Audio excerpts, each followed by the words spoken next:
Assalamualaikum warahmatullahi wabarakatuh. Perkenalkan, nama saya Aswandi. Saya prodi manajemen kelas 3A. NIM saya EE121009. Saya di sini akan menjawab soal UTS mata kuliah aswaja dari dosen pengampu saya, yaitu Pak Rosadi. Baiklah, kita masuk pada soal yang pertama. Apa saja yang Anda ketahui dengan istilah aswaja?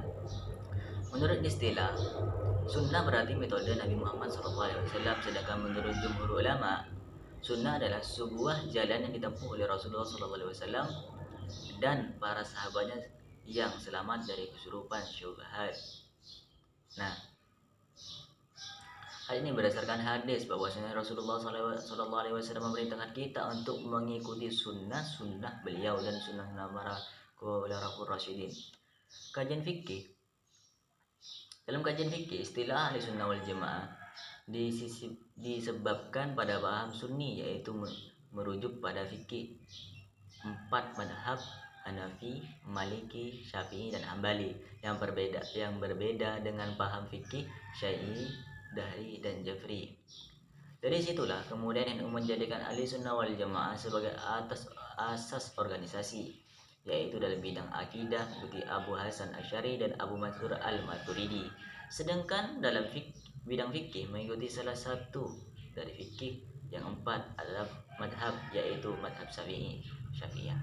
Nah, soal yang kedua yaitu sebutkan ciri-ciri aswaja.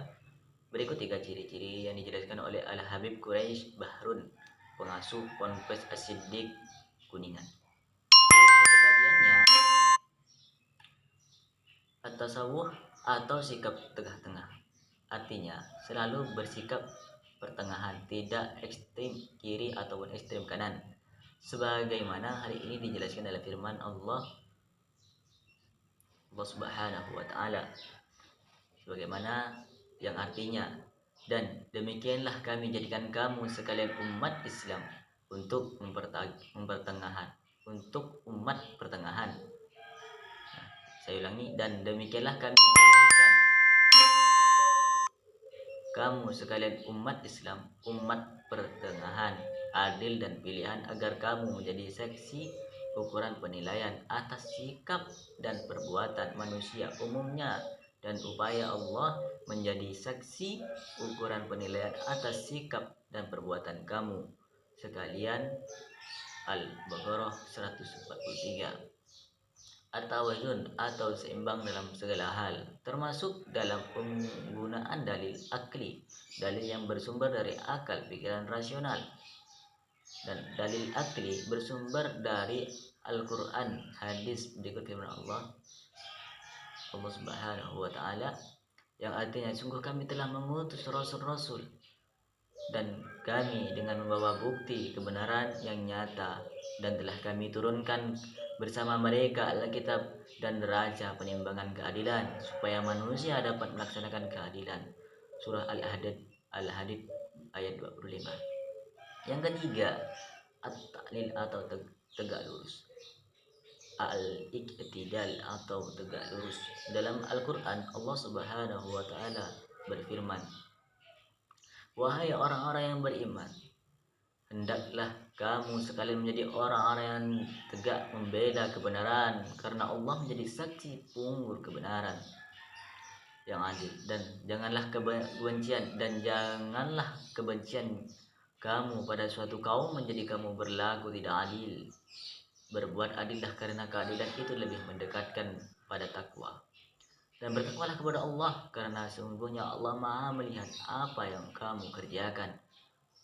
Surah Al-Maidah ayat 8. Selain ketiga prinsip ini, golongan ahli sunnah wal jamaah juga mengamalkan sikap tasamuh atau toleransi, yakni menghargai perbedaan serta menghormati yang memiliki prinsip hidup yang tidak sama, namun bukan mengakui atau membenarkan keyakinan yang berbeda tersebut dan meneguhkan apa yang diyakini. Soal yang ketiga ialah bagaimana cara berpikir aswaja. Nah, cara berpikir aswaja ialah tidak mengkafirkan siapapun kecuali orang yang mengakui bahwa ia telah keluar dari Islam. Juga orang yang keluar dari barisan umat Islam tidak pernah mengiring manusia untuk mencari kekuasaan, menumpahkan darah, dan tidak pula mengikuti syariat di hari yang haram. Aswaja menerima perbedaan dan menjelaskan dalil-dalil dari setiap permasalahan serta menerima kemakmuran dalam keragaman dan akidah, fikih ataupun tasawuf. Aswaja menyerukan pada kebajikan dan melarang kemungkaran. Mereka juga waspada dalam menjalankan agama. Mereka tidak pernah menjadikan kelaksanaan sebagai jalan. Aswaja memerintahkan syariat, memahami syariat. Aswaja memahami syariat. Aswaja tidak memungkiri para akal, bahkan mereka mampu mensinergikan asal dan teks wahyu. Aswaja memperhatikan dengan cermat 4 faktor perubahan, yaitu waktu, tempat, individu, dan keadaan Rasulullah juga berbeda. Barang siapa yang keluar dari barisan umatku, menikam, membunuh orang yang saleh dan orang-orang yang jahat, ia tidak peduli pada orang mukmin, juga tidak menghormati orang yang melakukan perjanjian damai ahlu zimmah. Sungguh dia bukanlah bagian dari saya dan saya bukanlah bagian dari dia. Soal yang keempat ialah mohon jelaskan apa yang dimaksud akidah dan fikih aswaja. Nah, kita bahas tentang akidah. Akidah persoalan penting dalam ajaran Islam, sebab hal tersebut menentukan baik buruknya perilaku seorang muslim. Nah, penanaan akidah seorang muslim harus berdasarkan Al-Quran dan sunnah Nabi. Secara bahasa, akidah berarti keyakinan atau kepercayaan. Sedangkan secara istilah, akidah adalah suatu yang menjadi keyakinan dalam diri seorang yang digunakan sebagai pedoman dan tuntunan hidup. Nah, sehingga akidah dapat mendasari setiap sikap, tingkah laku, dan segala hal dikerjakan oleh seorang muslim. Syekh Muhammad bin Saleh Al-Utsaimin dalam buku Akidah Ahlussunnah wal Jamaah menjelaskan hanya akidah yang benar yang disertai amal yang saleh yang dapat mengantarkan seorang muslim kepada kebahagiaan dunia dan akhirat. Sebagian dijelaskan dalam surat An-Nahl ayat 97 yang berbunyi, artinya, barang siapa mengerjakan kebajikan baik laki-laki maupun perempuan dalam keadaan beriman, maka pasti akan kami berikan kepadanya kehidupan yang baik dan keadaan kami, dan akan kami beri balasan dengan pahala yang lebih baik daripada yang telah mereka kerjakan. Dan banyak ajaran Islam yang mempelajari tentang ilmu akidah, dan salah satunya akidah Ahlussunnah wal Jamaah. Nah, kita bahas tentang fikih aswaja. Fikih aswaja yang kontekstual dan dengan zaman dan dinamis akan perubahan. Pertama, interpretasi teks-teks fikih secara kontekstual. Kedua, perubahan pola madhab secara tekstual madhab qauli ke madhab secara metodologis madhab manhaji. Ketiga, verifikasi mendasar, mana ajaran yang pokok usul, mana yang gabung furu. Keempat, fikih yang dihadirkan sebagai etika sosial, bukan hukum positif negara. Dan kelima, pengenalan metodologi pemikiran filosofis, terutama dalam masalah budaya dan sosial. Apabila bertemu dua keburukan, maka pertimbangkanlah mana yang besar dapat keburukannya. Lalu pilihlah yang dapat keburukannya lebih kecil. Upaya ini bermakna bahwa populasi merupakan persoalan sosial yang kompleks yang tidak bisa diselesaikan hanya dengan hal-hal yang haram. Saya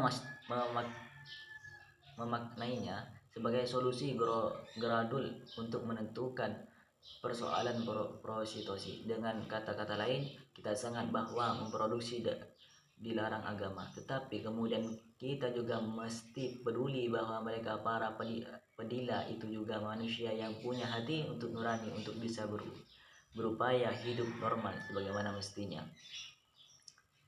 Nah, butuh waktu yang panjang untuk memulihkannya, pemulihan dari sisi sosiologis, sosial, ekonomi, dan lain sebagainya. Soal yang kelima ialah sebagaimana menurut pandangan para terhadap banyaknya kelompok dalam Islam. Apakah bisa disatukan? Pandangan saya kurang baik, tetapi rencana Allah Subhanahu wa Ta'ala baik, lebih sempurna. Saya percaya mengenai banyak ayat banyaknya golongan dalam Islam hanya tidak Islam, dan saya tidak heran karena Allah Subhanahu wa taala telah berfirman dalam Quran dalam surah Al-An'am ayat 159 yang berbunyi, artinya sesungguhnya orang yang memecah belah agamanya dan mereka menjadi bergolongan, tidak ada sedikit pun tanggung jawabmu kepada mereka. Sesungguhnya urusan mereka hanyalah terserah kepada Allah Subhanahu wa taala. Kemudian Allah Subhanahu wa taala akan memerintahkan kepada mereka pada apa yang telah mereka perbuat.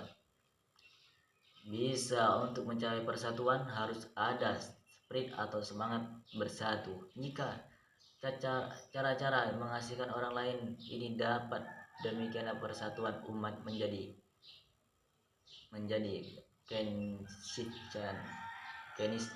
keniscayaan. Jangan pernah merasa benar sendiri, juga jangan pernah merasa Islam itu hanya milik kelompok. Islam ini milik orang banyak. Perjuangan Islam harus dilakukan oleh banyak, baik di bidang dakwah, syaikhiyah, ekonomi, pendidikan maupun kemasyarakatan. Perjuangan itu harus dilakukan oleh semua kelompok. Tidak cukup hanya Muhammadiyah dan NU saja yang menangani permasalahan umat. Kita juga harus mengakui kebenaran dan kelompok kecil di tengah masyarakat yang bergerak di bidang masing-masing. Nah, kalau MUI ini menilai umat Islam harus berwawasan luas, mestinya dakwah bertujuan untuk mengajarkan orang lain untuk masuk Islam, bukan malah mengkafirkan sesama muslim. Menurut Effendi, sikap semacam itu tidak dewasa kita. Itu tidak dewasa kita harus saling memahami bahwa Islam itu satu. Tetapi karena pemahaman otak manusia berbeda-beda, maka lahir tafsir yang berbeda-beda pula. Itu harus diterangkan pada umat. Lebih lanjut, muslim harus menggunakan momen Ramadan untuk mobilisasi massa mengatasi kelemahan